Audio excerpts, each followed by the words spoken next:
Salam, perkenalkan nama saya Yakoba Abigail Nishita Ezra, NIM 2314201065, kelas A2 semester 6, mata kuliah keperawatan kegawat daruratan. Pada saat ini saya akan menjelaskan tentang apa itu triase dan GCS. Kita masuk kepada yang pertama, triase. Triase adalah salah satu istilah yang cukup umum dalam dunia kesehatan dan kedokteran, khususnya yang berkaitan dengan rumah sakit.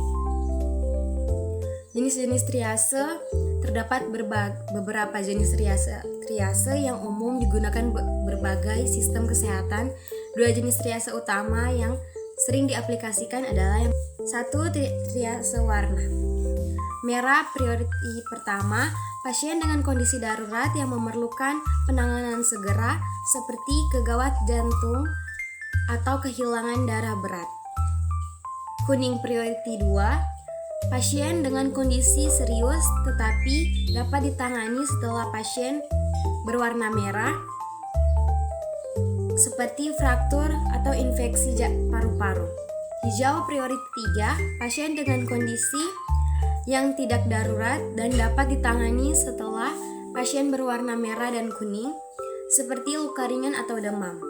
Biru, prioriti 4, pasien dengan kondisi ringan yang tidak memerlukan penanganan segera seperti kontusio atau luka memar. 2. Triase Manchester. Triase 1, kondisi yang memerlukan penanganan segera seperti syok atau gangguan pernafasan akut. Triase 2, kondisi serius tetapi dapat ditangani setelah pasien dengan prioritas 1 seperti patah tulang atau luka bakar ringan.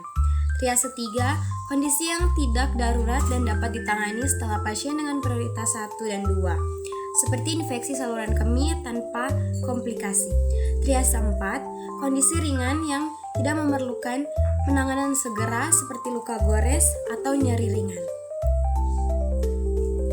Alur triase. Triase adalah suatu sistem penilaian yang digunakan untuk menentukan tingkat kegawatan pasien dan merencanakan urutan penanganan. Berikut adalah langkah-langkah dan penjelasan lebih mendetail mengenai triase. 1. Pendaftaran dan identifikasi pasien.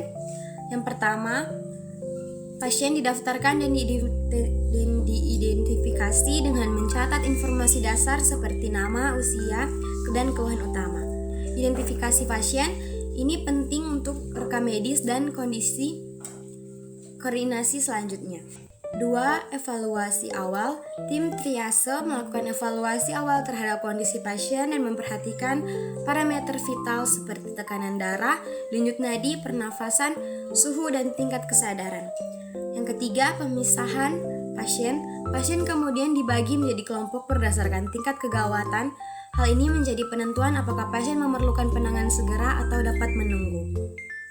Yang keempat, pemberian prioritas. Pasien diberi prioritas berdasarkan tingkat kegawatan mereka. Kategori prioritas umumnya dibagi menjadi 4, menjadi warna atau angka sesuai dengan skala triase yang digunakan. 5. Pelayanan medis. Pasien menerima pelayanan medis sesuai dengan tingkat kegawatan mereka. Pasien berwarna merah atau memiliki prioritas tinggi mungkin memerlukan intervensi medis segera, sementara pasien dengan prioritas rendah dapat menunggu lebih lama. 6. Monitor terus-menerus. Setelah pelayanan medis selesai awal, pasien terus dimonitor secara terus-menerus untuk memastikan respon terhadap perawatan dan untuk mendeteksi perubahan kondisi yang mungkin memerlukan intervensi lebih lanjut. GCS adalah skala yang digunakan untuk mengukur tingkat kesadaran pasien dengan cara menilai respon pasien terhadap rangsangan yang diberikan oleh pemeriksa. Oleh karena itu, maka tingkat kesadaran ini dibedakan menjadi beberapa tingkat, yaitu yang pertama, kompos mentis, yaitu kondisi seseorang yang sadar sepenuhnya, baik terhadap dirinya maupun terhadap lingkungannya, dan dapat menjawab pertanyaan yang ditanyakan pemeriksa dengan baik. 2. Apatis, yaitu kondisi seseorang yang tampak segan dan acuh tak acuh terhadap lingkungannya. Yang ketiga, delirium, yaitu kondisi seseorang yang mengalami kekacauan gerakan. Siklus tidur, bangun yang terganggu. dan tampak gaduh gelisah, kacau, disorientasi, serta meronta-ronta.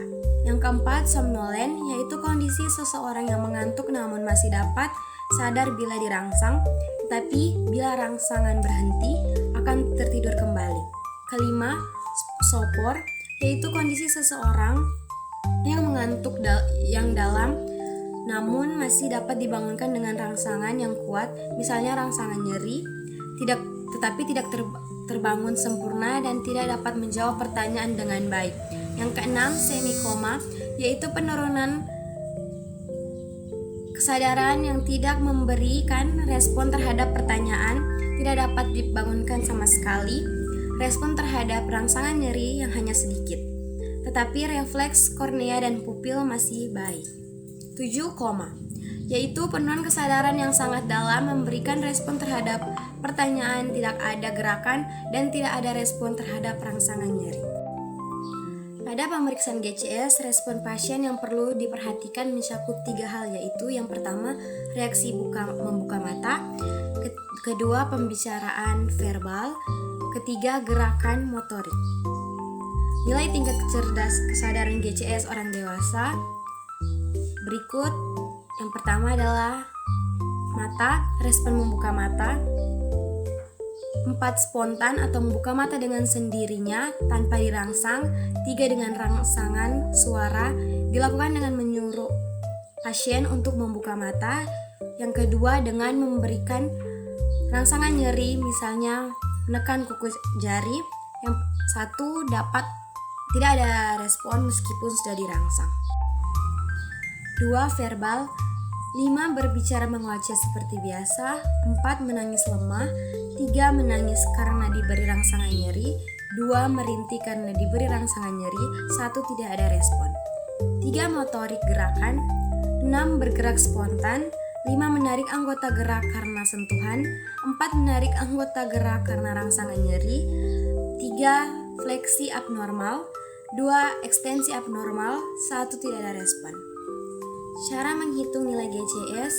Nilai GCS 15-14 kompos mentis, nilai GCS 13-12 apatis, nilai GCS 11-10 delirium, nilai GCS 9-7 somnolen, nilai GCS 6-5 sopor, nilai GCS 4 semikoma, nilai GCS 3 koma.